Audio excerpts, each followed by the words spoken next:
Hello नमस्कार दोस्तों, welcome back our official YouTube channel law with Ronit. दोस्तों, आप सभी लोगों का हमारे ऑफिशियल यूट्यूब चैनल पे हार्दिक स्वागत है।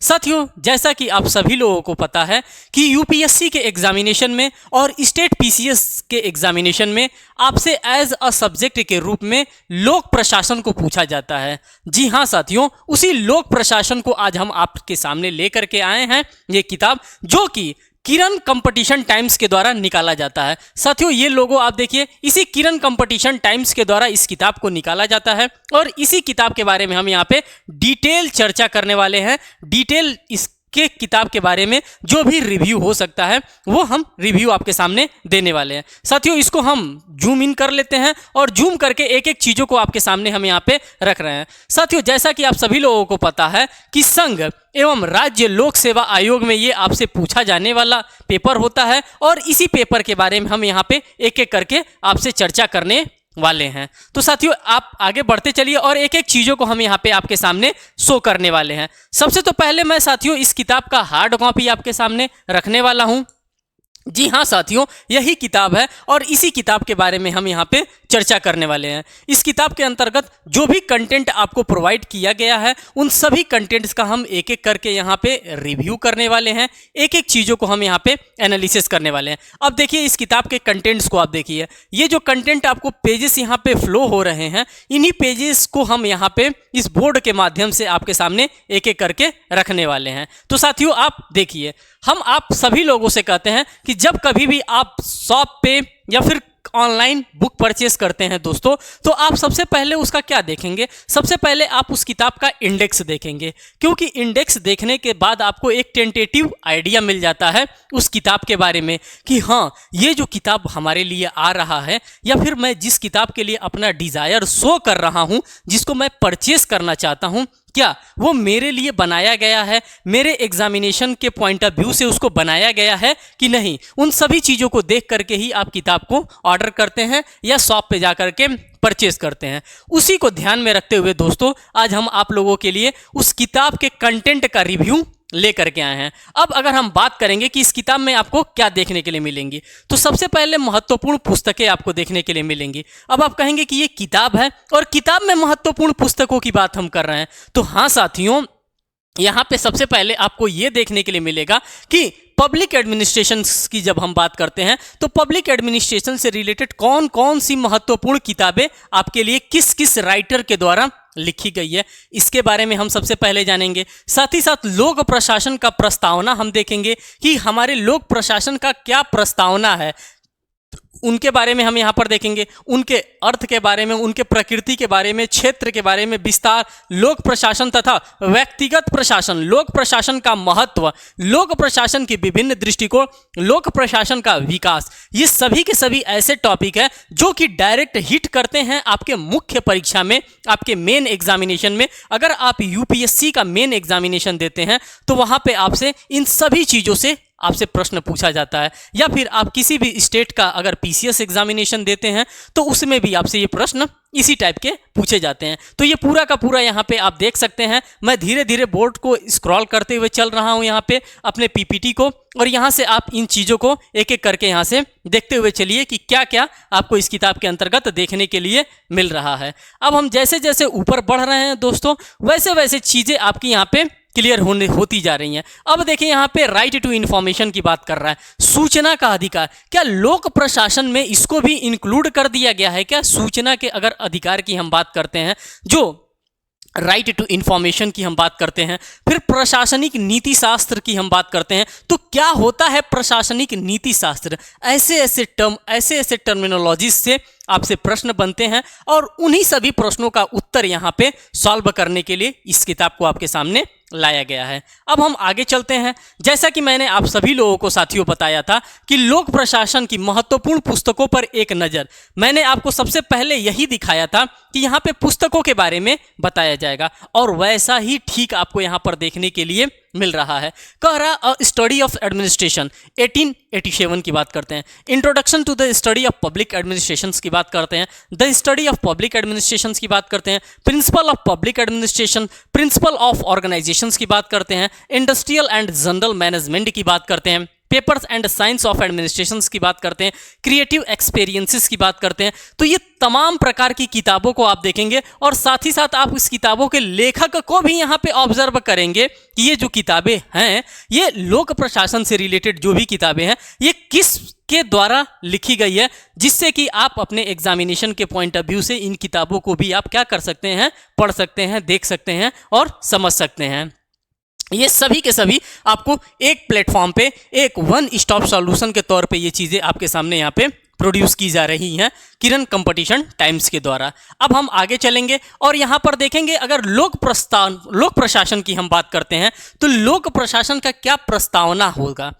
प्रस्तावना साथियों आप सभी लोगों को पता है कि भारत के संविधान में भी हम लोगों ने प्रस्तावना को देखा है, उसी तरह से हम लोक प्रशासन की बात करते हैं। और लोक प्रशासन में क्या प्रस्तावना होता है, क्या प्रस्तावना का यहाँ पे महत्वपूर्ण होता है, किस प्रकार से अपना योगदान प्रस्तावना यहाँ पे प्रोवाइड कर रहा है। अगर हम बात करते हैं लोक प्रशासन की तो इन सभी चीज़ों को हम यहाँ से देखते हुए चलेंगे। साथियों हम सभी चीज़ों को तो पढ़ेंगे नहीं, क्योंकि हम यहाँ पे किताब के कंटेंट्स का रिव्यू करने आए हैं। जितना पॉसिबल हो सकेगा इस 15 से 20 मिनट या आधे घंटे के बीच में मैं पूरा का पूरा आपको इस कंटेंट का रिव्यू करा दूंगा। अगर आपको रिव्यू करने के बाद लगेगा कि नहीं ये किताब हमारे लिए हेल्पफुल है तो आप दिए हुए नंबर पे कॉल करके इस किताब को ऑर्डर भी कर सकते हैं। देखिए साथियों जैसा कर रहा है लोक प्रशासन का अर्थ, सबसे तो पहले हमें उसके मीनिंग को जानना पड़ता है कि क्या होता है मीनिंग, किसको हम मीनिंग के तौर पे जानते हैं। लोक प्रशासन का अर्थ प्रकृति एवं क्षेत्र के बारे में हम यहाँ पे बात करेंगे।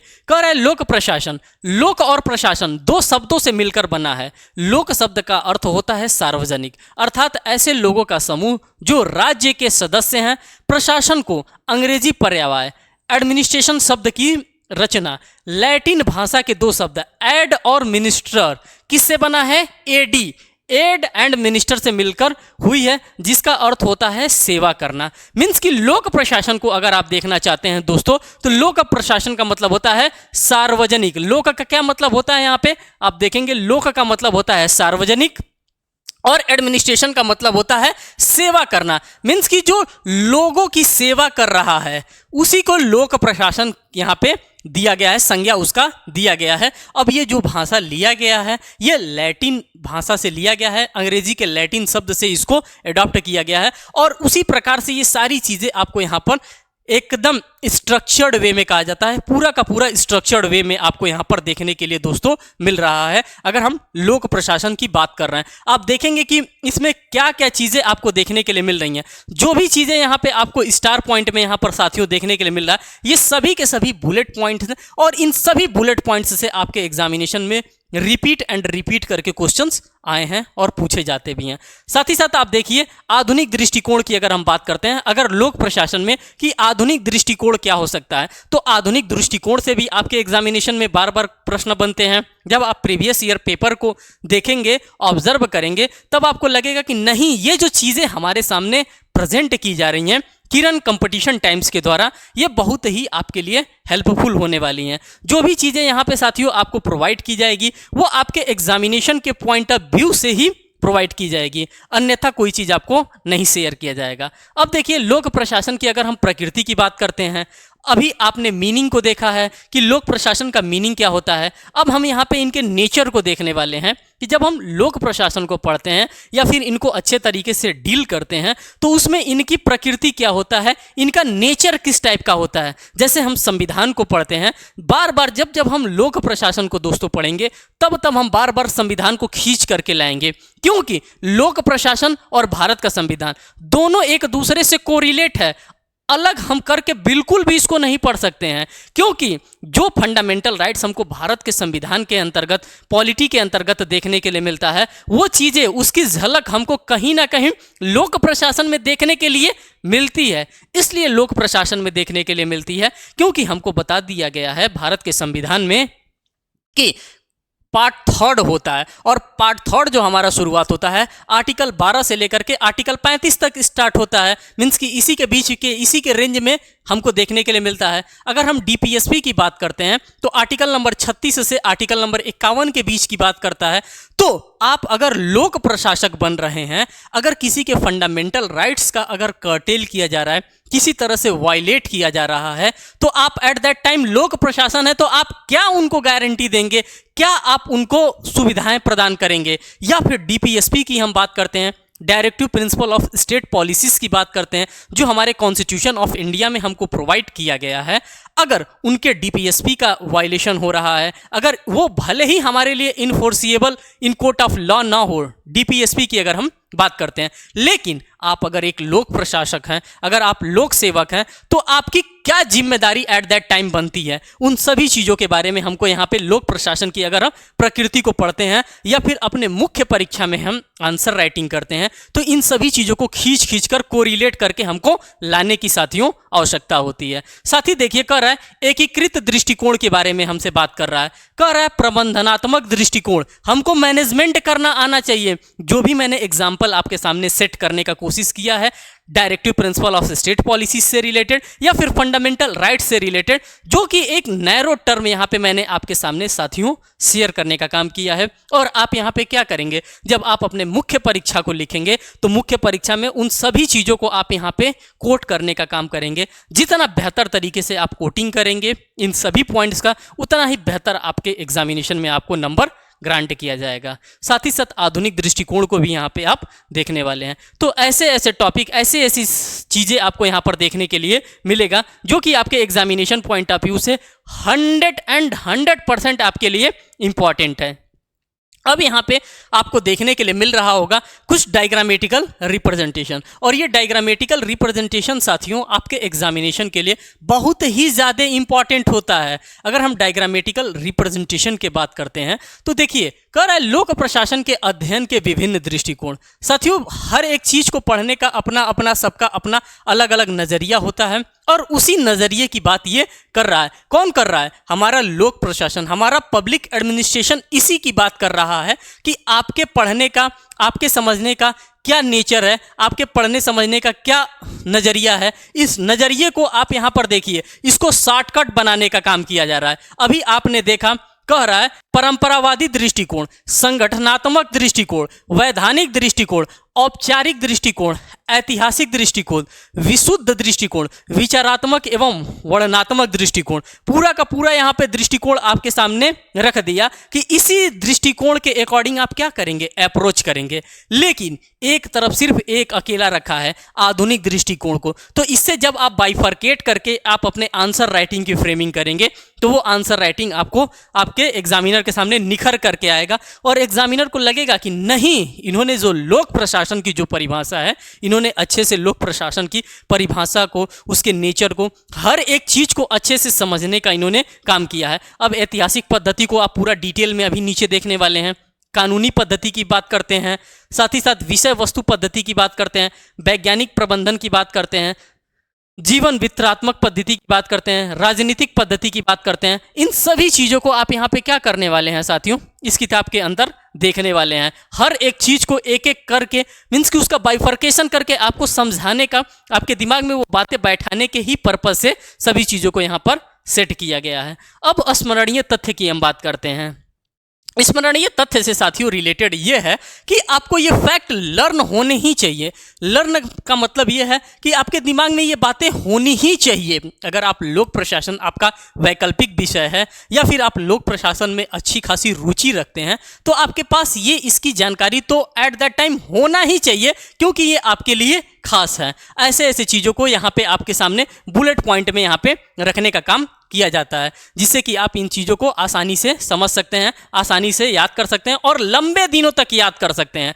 अब प्रशासनिक व्यवहार की हम बात करेंगे कि क्या होता है प्रशासनिक व्यवहार। अगर मान लीजिए कि आपको लोक सेवक बना दिया गया है, अगर हम लोक सेवक की बात करते हैं साथियों, तो जब हम लोक सेवक की बात करते हैं तब हम आईपीसी में भाग करके जाएंगे, और आईपीसी में सेक्शन नंबर 21 होता है, और वहीं पे हमको लोक सेवक की परिभाषा देखने के लिए मिलता है। पब्लिक सर्वेंट हम किसको कहते हैं? तो जाहिर सी बात है, कह रहा है प्रशासनिक व्यवहार। जब हम प्रशासनिक व्यवहार की बात करेंगे तब हम उसमें क्यों ना कॉन्स्टिट्यूशन को भी हम इन्वॉल्व करें, क्यों ना हम आईपीसी को भी इन्वॉल्व करें। जितने ज़्यादा चीज़ों को हम कोरिलेट करेंगे, उससे लिंक करने का काम करेंगे, उतना ही हमारी चीज़ें क्या होंगी साथियों, उतना ही हमारी चीज़ों में सुधार आएगा, उतना ही रचनात्मक ये चीज़ें होने वाली हैं। इसीलिए इन सभी चीज़ों को आपके सामने यहाँ पे रखने का काम किया जा रहा है कि अगर आप प्रशासनिक व्यवहार देखना चाहेंगे तो क्या होता है प्रशासनिक व्यवहार, प्रशासनिक व्यवहार में किस किस को शामिल किया जाता है। अगर आप प्रशासन की कुर्सी पे बैठे हैं तो आप किस नज़रिए से, किस दृष्टिकोण को आप समाज को देख रहे हैं, इन सभी चीज़ों को आपको ऑब्जर्व करने की, आपको समझने की यहाँ पे ज़रूरत होती है। जैसे ग्लोवर के शब्दों में चुने हुए विकल्पों में से किसी एक संबंध में निर्णय करना ही निर्णयन होता है। अब आपको वहां पे, अगर आपको प्रशासक के तौर पे बैठाया गया है, अगर आपको पब्लिक एडमिनिस्ट्रेटर बनाया गया है, तो आपकी जिम्मेदारी क्या होती है, आपकी लायबिलिटी क्या होती है, ये खुद आपको तय करने की और खुद आपको समझने की जिम्मेदारी आप ही को दी जाती है। और ये भी माना जाता है कि अगर ये लायबिलिटी आपके ऊपर इम्पोज किया गया है तो आप इस लायबिलिटी का अच्छे से निर्वहन भी करेंगे।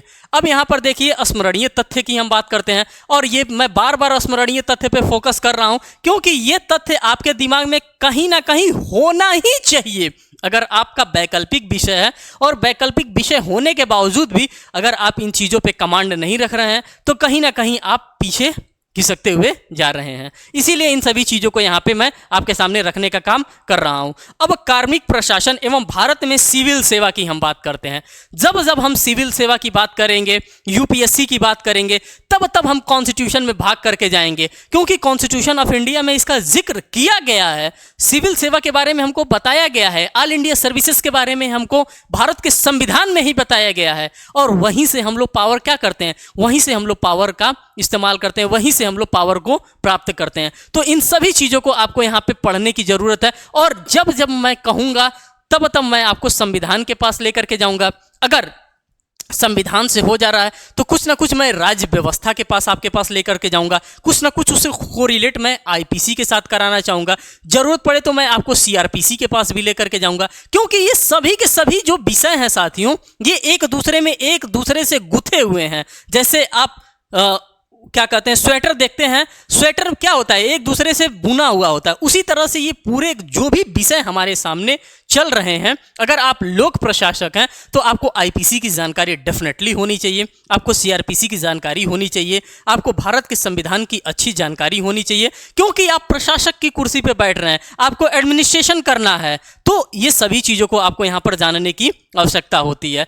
अब देखिए साथियों, यहाँ पे आगे हम चलेंगे, कह रहा है योग्यता पर आधारित लाभ की बात करते हैं। अगर हम प्रत्यक्ष भर्ती की बात करते हैं कि डायरेक्ट किस तरह से हमारा रिक्रूटमेंट होगा, और अप्रत्यक्ष भर्ती की बात करते हैं तो उसमें क्या होगा, इन दोनों चीज़ों का बाइफर्केशन आप यहाँ पे समझने का काम करिए, और यहाँ से आपके एग्जामिनेशन में क्वेश्चन आता ही आता है। अगर इस प्रकार का सिचुएशन अगर आपके सामने अराइज होता है, at that time, at that moment आप क्या डिसीजन लेते हैं, या फिर आप क्या चीज़ों को यहाँ पर देखते हैं और समझने का काम करते हैं।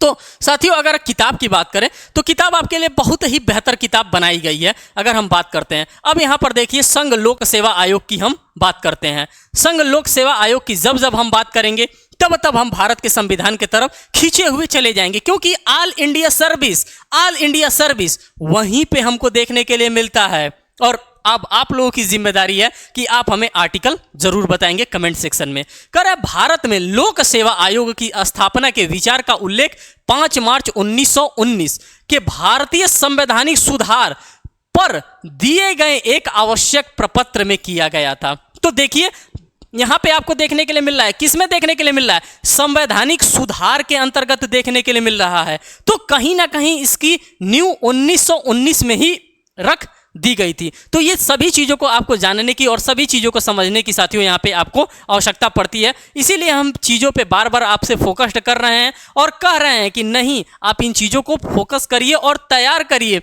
अगर आपका वैकल्पिक विषय है। और इस किताब को आप मानिए कि नहीं, ये किताब हमारे लिए ही बनाई गई है, हमारे एग्जामिनेशन को फोकस्ड करके ही बनाई गई है। साथ ही साथ आप यहाँ पे अगर फाइनेंशियल देखेंगे, फाइनेंशियल एडमिनिस्ट्रेशन की हम बात करते हैं, तो फाइनेंशियल एडमिनिस्ट्रेशन क्या होता है, इसके अंतर्गत किस किस चीज को हम देखते हैं। अगर फाइनेंस की बात करते हैं तो कह रहा है कि कौटिल्य ने अर्थव्यवस्था में कहा है कि सभी उद्यम वित्त पर निर्भर हैं, अतः कोषागार पर अधिक ध्यान दिया जाना चाहिए। मीन्स कि फाइनेंस पे हमें फाइनेंशियल एडमिनिस्ट्रेशंस भी अच्छे से संभाल करके रखना पड़ेगा। पता चलेगा कि देश में भूख की मीन्स कि ऐसा हमारे साथ आपदा ना आ जाए कि खाने के लाले पड़ जाए, हमारे पास पैसा ही ना रहे, चाहे वो हमारे कंसोलिडेटेड फंड ऑफ इंडिया में पैसा ना रहे या फिर बजट में ही हमारे पास पैसा ना रहे। तो हमारे पास क्या होना चाहिए, हमारे पास एक अच्छा प्रशासक होना चाहिए। किसको लेकर के, तो इस फाइनेंस को लेकर के। आप देखते हैं कि भारत में फाइनेंस को लेकर के एक अच्छा प्रशासक बनाया गया है। जैसे आरबीआई को आप देखते हैं, रिजर्व बैंक ऑफ इंडिया को देखते हैं, वो हर एक चीज को टाइम टू टाइम मैनेज करने का काम करता है, चाहे वो रेपो रेट हो या फिर रिवर्स रेपो रेट हो या फिर जो भी उसके फिजिकल पॉलिसीज हैं, उन सभी चीजों को वो मेंटेन करने का काम करता है। इसीलिए आप देख रहे हैं कि यहाँ पे फाइनेंशियल एडमिनिस्ट्रेशंस की भी बात की जा रही है और ये चीज भी आपको देखने के लिए मिल रहा है। कह रहे प्रशासन पर नियंत्रण की हम बात करते हैं। जाहिर सी बात है, जब आप प्रशासन में रहेंगे तो आप ही के द्वारा उम्मीद किया जाएगा कि आप ही प्रशासन पर नियंत्रण भी करेंगे। साथ ही साथ इसमें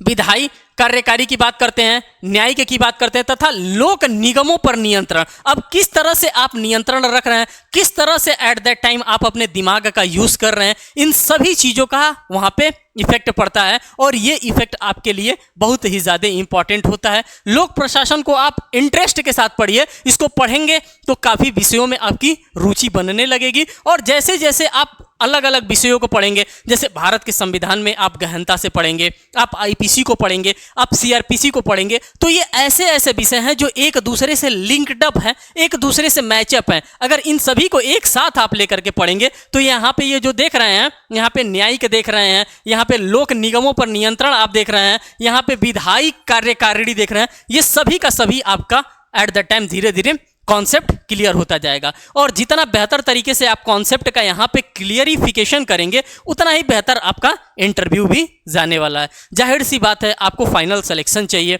और फाइनल सिलेक्शन तभी होगा साथियों जब आप इंटरव्यू में पहुंचेंगे और इंटरव्यू में अच्छा इंटरव्यू आपका जाएगा। अगर लोक प्रशासन की हम बात करेंगे तो जो इंटरव्यूअर हमारे बैठते हैं वो इन सभी मुद्दों पे हमसे बार बार प्रश्न करेंगे और हमें बार बार प्रेशराइज करेंगे कि नहीं, आपको इसका उत्तर आना ही चाहिए अगर आपने पब्लिक एडमिनिस्ट्रेशंस को चुना है। तो साथ ही साथ देखिए, कर है कंपैरिजन ऑफ द एडमिनिस्ट्रेशंस की हम बात करते हैं। एडमिनिस्ट्रेशन में किस तरह से कंपैरिजन किया जा रहा है, फिर किस तरह से इसका तुलना किया जा रहा है, लोक सेवा का क्या विकास हुआ, इन सभी चीजों को हम यहाँ पर देखते हुए और समझते हुए चलेंगे। तो साथियों, जो भी हम इस पीडीएफ के माध्यम से आपके लिए लेकर के आए थे, उन सभी चीजों का मैंने आपके सामने एक एक करके जिक्र करने का काम किया। कोई ऐसा चीज नहीं है जिसको कि मैंने यहाँ पे छोड़ने का काम किया है। अब यहाँ पे आप देखिए कि 1773 का रेगुलेटिंग एक्ट भी आपको देखने के लिए मिल रहा है। एक्ट की कमियां, अब आपको यहाँ पे इसके डिमेरिट्स भी देखने के लिए मिलेंगे कि जो एक्ट बना था, एक्ट में क्या क्या कमियां हमको मिली थी।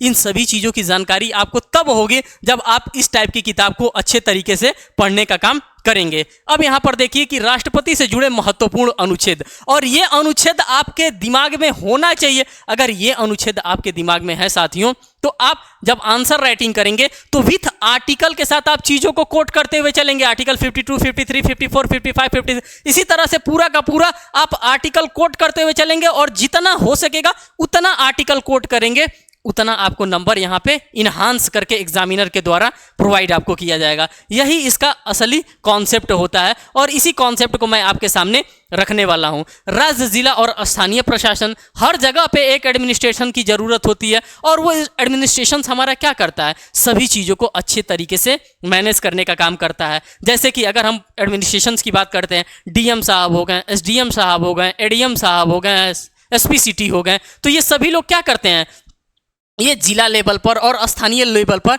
ये लोग क्या करते हैं, ये लोग प्रशासन करने का काम करते हैं और चीज़ों को वेल तरीके से मैनेज करने का काम भी इन्हीं के द्वारा किया जाता है। अब इलेक्शन से रिलेटेड पूरे मामले को आप देख सकते हैं। जब जब हम इलेक्शन की बात करेंगे फिर हम भाग करके जाएंगे अपने भारत के संविधान में और फिर भारत के संविधान के हम पूरे प्रोविजंस को खंगालेंगे। कि इलेक्शन वाला प्रोविजन कहां दिया है, क्या कह रहा है इलेक्शन। और अगर हम लोक प्रशासन में आ रहे हैं तो लोक प्रशासन में इलेक्शन का क्या काम है, इलेक्शन से रिलेटेड जो भी हमारे पास आर्टिकल दिए हैं उस आर्टिकल को पढ़ेंगे। साथ ही साथ इलेक्शन से रिलेटेड जो भी हमारे पास इंपॉर्टेंट केस लॉ आते हैं जो कि supreme court of India means कि एपेक्स कोर्ट ऑफ इंडिया के द्वारा प्रोवाइड किया जा रहा है, उन सभी चीजों को हम यहाँ पे ऑब्जर्व करेंगे और सभी चीजों को समझते हुए चलेंगे। तो हर एक जो भी टॉपिक से रिलेटेड चीजें हो सकती थी उन सभी चीजों को मैंने आपके सामने एक एक करके रखने का काम किया है। साथियों, ये किरण कंपटीशन टाइम्स के द्वारा कुछ अन्य पुस्तकें हैं जो कि आपके लिए ही निकाली जाती हैं। जैसे भारतीय इतिहास आप यहां पर देख रहे हैं,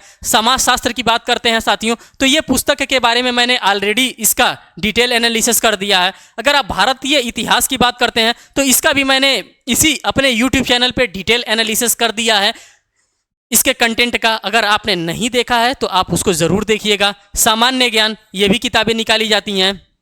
अर्थव्यवस्था की बात करते हैं तो इस किताब का भी मैंने अच्छे तरीके से यहाँ पे एनालिसिस कर दिया है इसके पूरे कंटेंट का। अगर आपने नहीं देखा है तो जरूर देखिएगा। और आज हम इसी किताब की बात कर रहे थे साथियों, इसी लोक प्रशासन की बात कर रहे थे और इसी लोक प्रशासन की किताब को मैं आपके सामने एनालिसिस कर रहा था। साथ ही साथ यहाँ पे आप देखेंगे एलएलएम से रिलेटेड मीन्स की लॉ से रिलेटेड भी किताबें यहाँ पे निकाली जाती हैं, टीजीटी की किताबें निकाली जाती हैं, राजनीति विज्ञान की किताबें निकाली जाती हैं, सामान्य विज्ञान, कृषि, प्रतियोगिता गणित की हम बात करते हैं, भारतीय राज्य व्यवस्था की बात करते हैं, सामान्य हिंदी की बात करते हैं, जनरल इंग्लिश और भूगोल। ये सभी की सभी किताबें सिर्फ और सिर्फ इसी किरण कंपटीशन टाइम्स के द्वारा साथियों निकाली जाती हैं। अगर आपको ये किताब जिस तरह से मैंने रिव्यू कराया अगर आपको अच्छा लगता है तो साथियों आप इस दिए हुए नंबर पे कॉल भी कर सकते हैं। लेकिन कॉल कब करेंगे तो मॉर्निंग में 10 से लेकर के इवनिंग में शाम को 5 बजे तक ही आप कॉल करेंगे।